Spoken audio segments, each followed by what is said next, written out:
offering will serve you.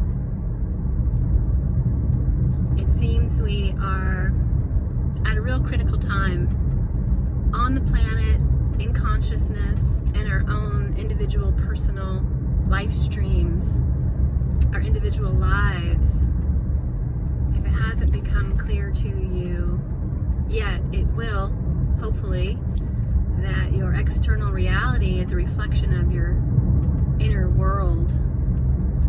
And it seems where we're at in consciousness is an opportunity to take the next level of accountability, responsibility for this live stream. It's terrifying, and I know because I'm in process myself and have been for several years. And I have lots of compassion for the terror and the fear and the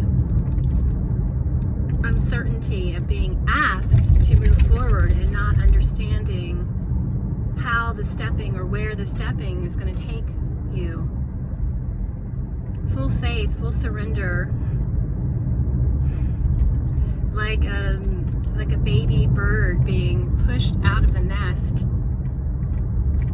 and taking that first flight, awkward and bumbling and stumbling and spilling through the sky until it spreads its wings and starts to get a sense of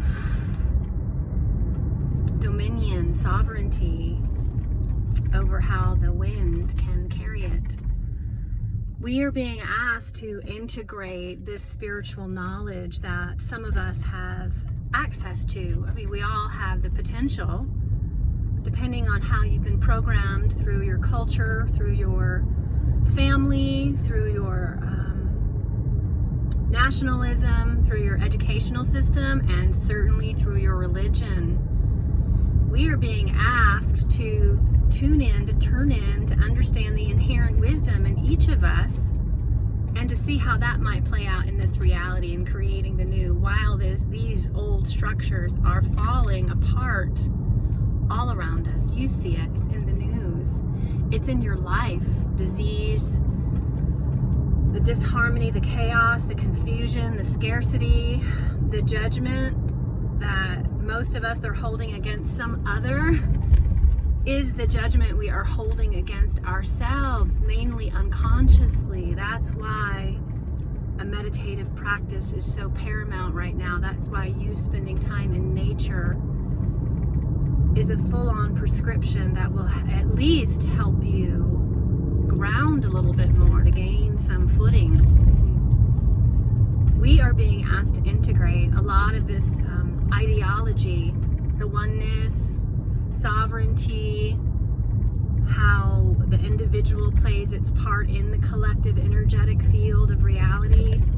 We're being asked not just to know this information, we are being asked to embody this information. And that, my love, is the very scary part of the journey. It is that part of the transformation where the caterpillar dissolves into the goo.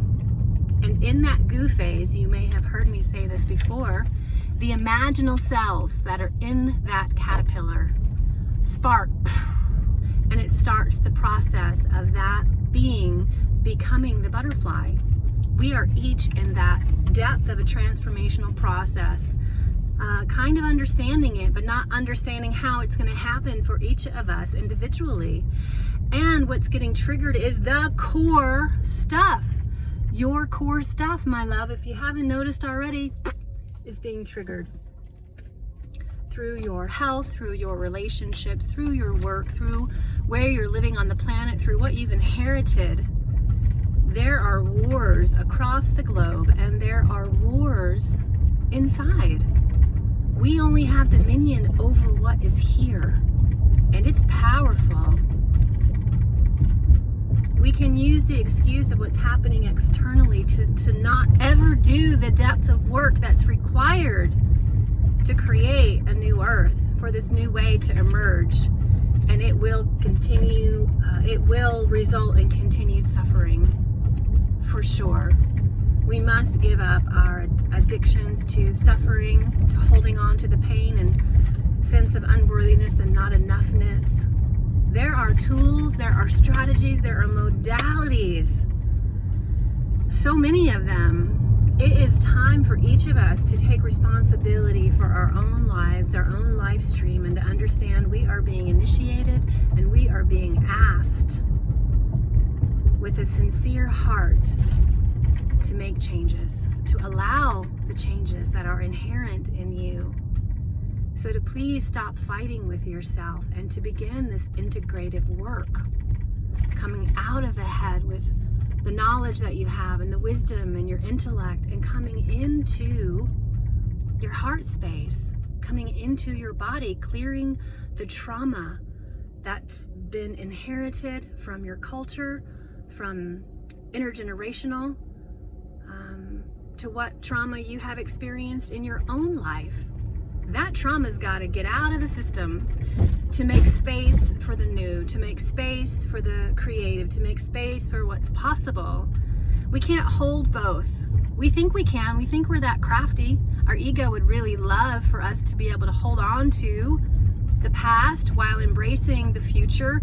It's not possible. We must honor, we must release where we have come from so we can continue to become what we are meant to become.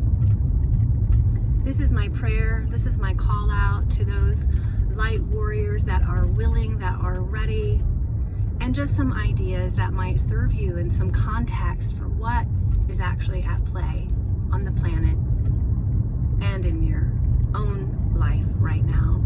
If you need help, if you need support, reach out, message me, come to a Revelation breathwork practice where all of this can start to make sense and you can be more embodied in your life, meaning you're going to be more empowered, more creative, more free to realize your full potential. I care about you, I care about your journey, I care about what's at play, and I'm doing my best to play my part. Come and join me in freeing yourself so that we may all find liberation and peace in this lifetime. Take really good care.